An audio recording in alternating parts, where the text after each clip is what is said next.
How we doing, Heat Nation? It's your boy Ernest back with another Miami Heat video. Hope everybody's having an amazing Friday. Now guys, look, I know there's not a lot to talk about, but there's a few topics I want to go over before tonight's game.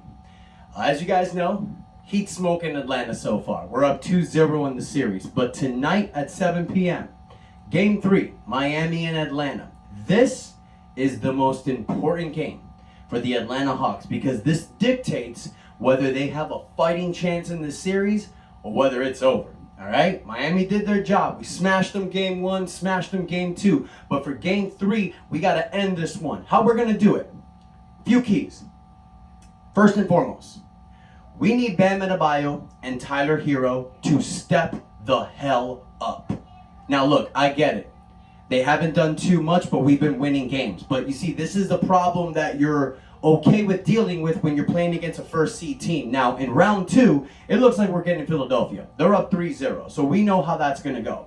We know that Philadelphia's Joel Embiid gives Bam Adebayo some of the hardest matchup problems. We all know that. So one thing Bam Adebayo has got to take care of is not getting into foul trouble like he did in game 2. So that's definitely something we can't have because we're going to need guys like Bam, PJ, Dwayne Dedmon to play some tough defense on Joel Embiid. We need all those guys active and playing as long as possible. So we need Bam to get it going now. He's averaging only 7.5 points a game. I get it. What Bam Adebayo does not show in the stat sheet. Defensively, he's one of the best in the NBA. Got snubbed for DPOY. We get that. But here's the thing, Bam. Shaquille O'Neal said something before game 1, and it's very true.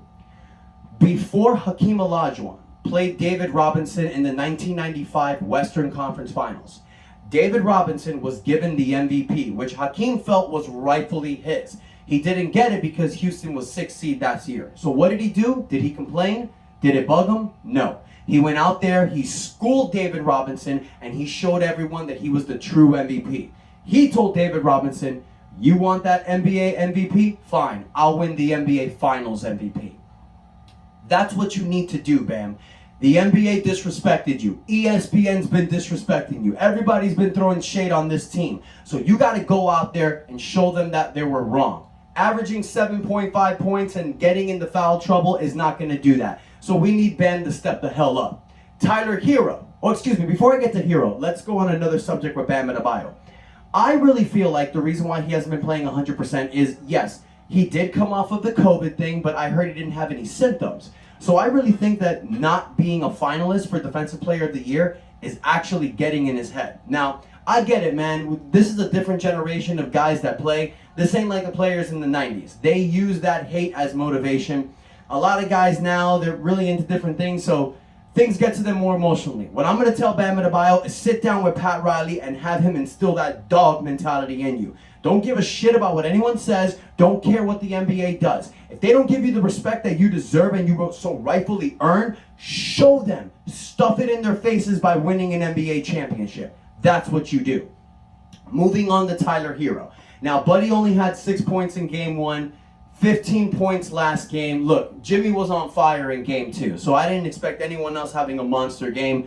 Tyler Hero did score 15. He did his thing. But Boy Wonder got to come out tonight and crush Atlanta. He's got to show everybody that he is dominantly our future #1 guy. Now, look, I won't get on Jimmy as much as I get on Bam and Tyler because Bam and Tyler are our future. Jimmy is the now. Bam and Tyler are going to be the guys for the future. So we need them to step up now. I need Tyler Hero to come off the bench and do what he normally does. Drop 20 to 30 points.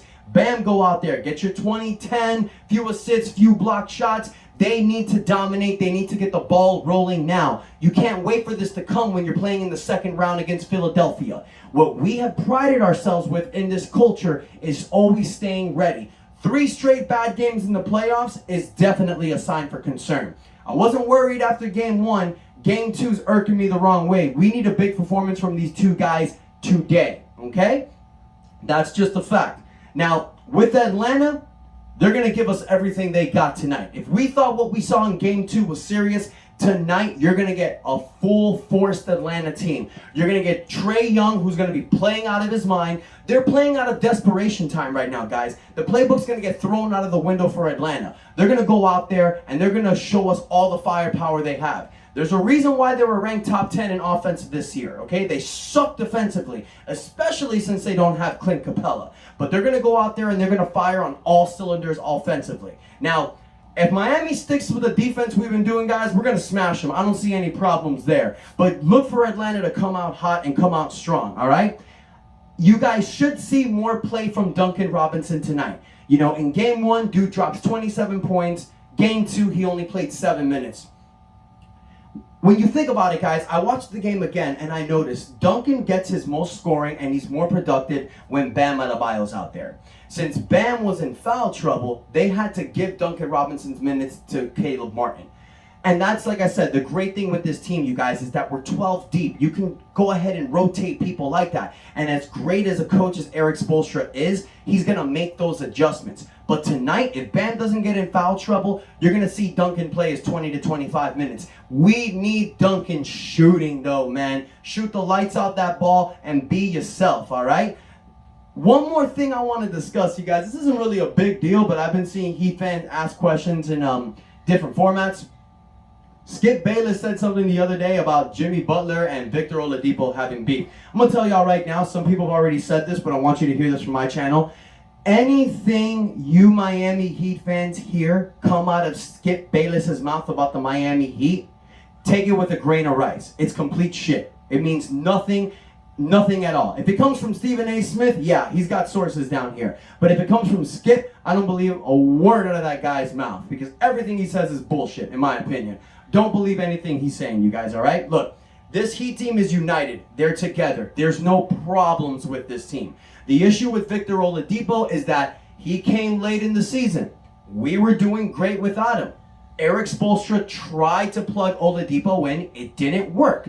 The only games where Victor had good games playing with this team this year was when Jimmy Butler was not playing. That ain't happening in the playoffs, okay? Gabe Vincent fits this style of play way better than Victor Oladipo. I say it all the time. Gabe Vincent reminds me so much of Mario Chalmers, but that plays defense harder. With Gabe Vincent and Mario, the offense, you see the same thing. Buddy can hit 10 points, 5 rebounds, a few threes, but defensively, I think Gabe Vincent is better. And that's what fits. The guy that comes off of the bench for Kyle Lowry can't be the guy that has the ball in his hands all the time, because we got Tyler Hero and Jimmy Butler that does it when Kyle's on the bench. Victor Oladipo needs to have a role-playing job, but that's not what he does. That's not what he did in Indiana. That's not what he did in Houston. He's a 20-point-per-game scorer, but he needs the ball in his hands. So when Jimmy's on the court, when Tyler's on the court, when Kyle's on the court, they're ball-dominant players. They can't share that with Victor. Victor needs to get in his rhythm, get in his spots. He can't do that with this team. Not now. Maybe next year when he's done a training camp and has figured out his role, maybe. But the games against Toronto and the game against Orlando, he broke out because the ball was in his hand, you guys. That's just a fact. They tried implementing him in the team earlier in the season. It didn't work. Erik Spoelstra sat down with Jimmy Butler, Bam Adebayo, and Kyle Lowry to discuss bringing Gabe Vincent back. Also to discuss Tyler Hero coming off the bench for Jimmy Butler. If you guys notice, that is changes that's been done, and that's just a testament of how great Erik Spoelstra is, you guys. Best coach in the NBA, hands down. So I want to hear from you guys. Let me know what you think about today's episode. Do you guys are you guys worried about Bam and Tyler not doing so great? Do you think it's just, nothing real concern, or do you think it's not going to be a concern until the next series? What do you guys think about tonight's possible score? I think Miami up 109 to 103. Let me hear your guys' predictions in the comments. I want to thank all of you guys for the love and support. Don't forget to hit the like button, comment, most importantly, hit that subscribe button, you guys. And until tonight's game with Miami Heat going up 3-0, you'll be seeing another video. Your boy Ernest out. That's enough said.